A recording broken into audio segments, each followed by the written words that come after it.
Un pueblo que olvida su historia está condenado a repetirla.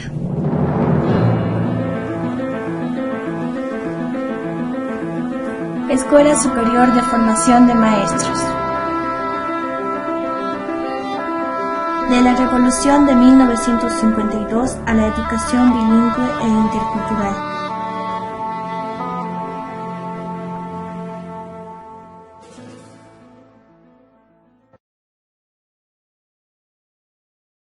Antes de 1952. Inclusive antes de 1994 existía una intolerancia hacia las lenguas originarias en la educación. En 1948 se creó el Servicio Cooperativo Interamericano de Educación, que se enfocaba en una educación rural, industrial y agrícola. Este servicio contaba con la Escuela Rural de Guarizata y núcleos escolares campesinos en La Paz, Potosí, Chuquisaca, Cochabamba y Santa Cruz. La cooperación tenía intenciones muy ajenas a la realidad que se vivía en el área rural de Bolivia. Muy centrada en el urbanismo, no tomaba en cuenta el contexto de la gente rural. El área rural y las principales ciudades eran de vivencias muy diferentes. No se daba prácticamente ninguna importancia al campo, solo a la ciudad, copiando modelos extranjeros que no permitían el desarrollo de la mayoría de los bolivianos. Así pues, el 9 de abril de 1952 sucedió la Revolución Nacional, en necesidad de cambios en el país. El pueblo exigía cambios debido a grandes problemas económicos y sociales.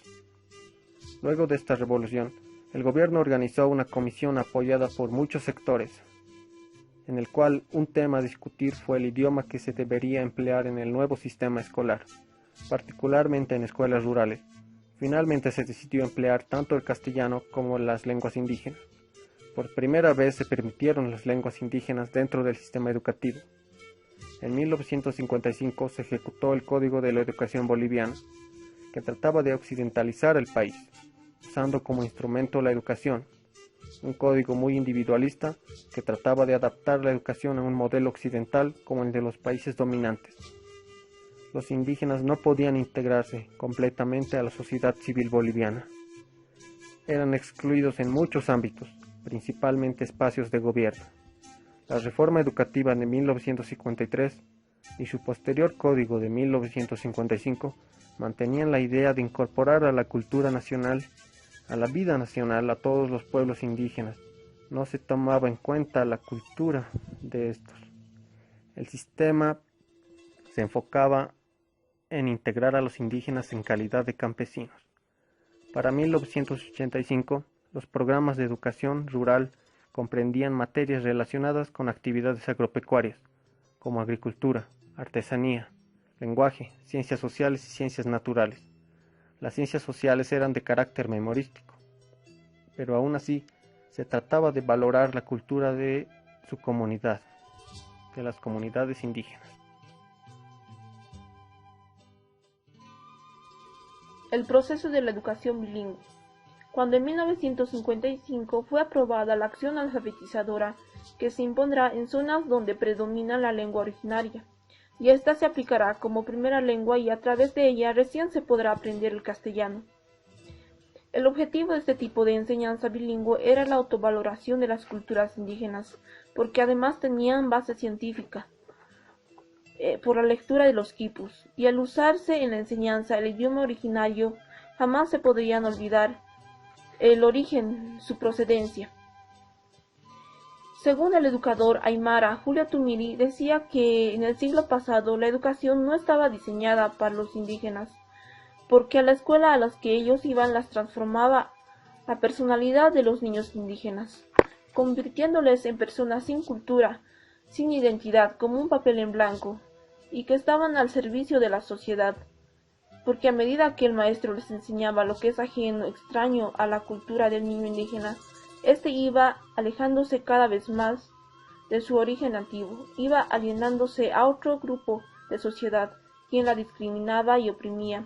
Para erradicar este tipo de resultados en la enseñanza, para llevar a cabo el proceso de enseñanza bilingüe, se debía capacitar a los maestros en el aprendizaje de las lenguas originarias, en el quechua guaraní, para que por fin el maestro pueda fomentar el aprendizaje del idioma originario y así el estudiante no se sienta discriminado por pertenecer a esta cultura indígena. Ahí es cuando recién se pondrá en práctica lo que está escrito en teoría, donde el indígena recuperará su autoimagen y valorará su cultura y su lengua nativa. Nunca más será oprimido por el sistema oligárquico y colonial.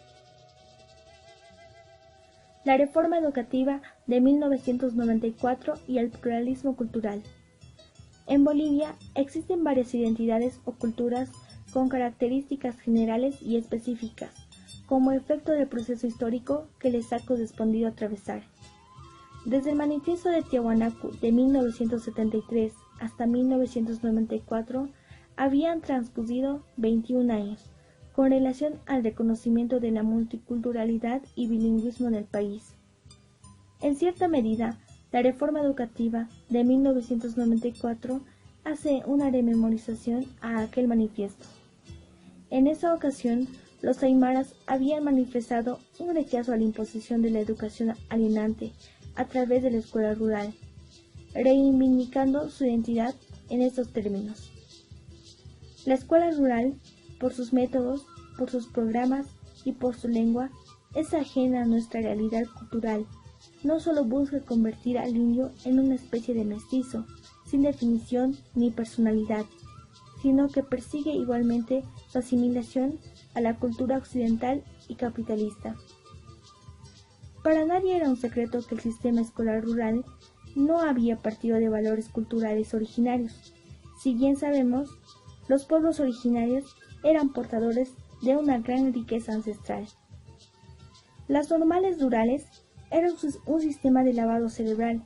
La enseñanza era ajena a la realidad cultural, no solo a la lengua, sino también a la historia.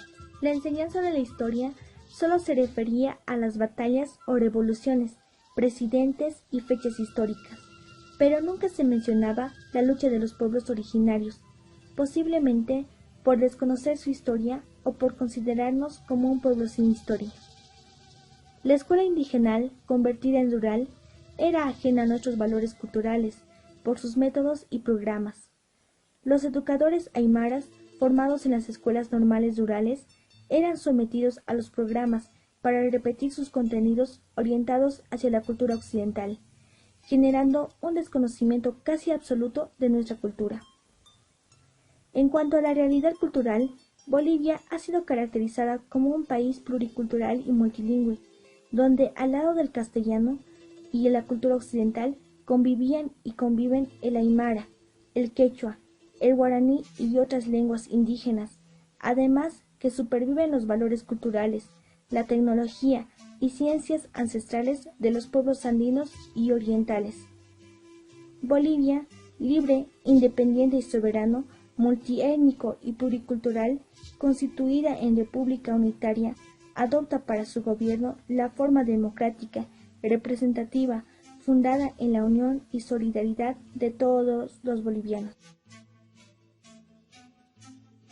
Antes de la invasión hispana, la cultura, conocimientos tecnológicos, ecológicos, era resultado de una pedagogía armónica, en equidad, entre el hombre y el medio ambiente.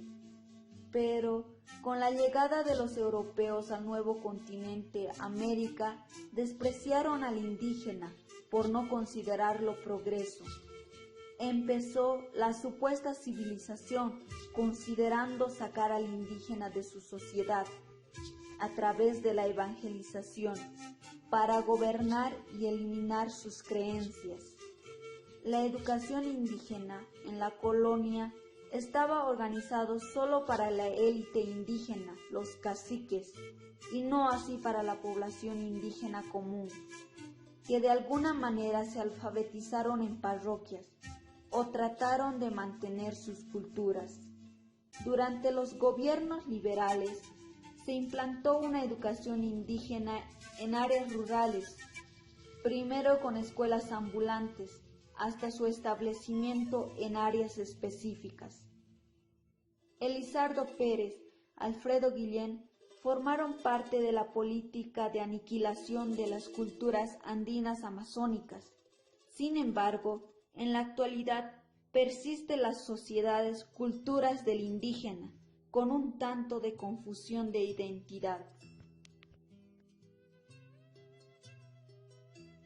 Las prácticas educativas muchas veces fueron frustradas por causa de la inexperiencia y falta de recursos, por el cual no se consolidaron la idea de transformar las estructuras de producción agrícola y ganadera.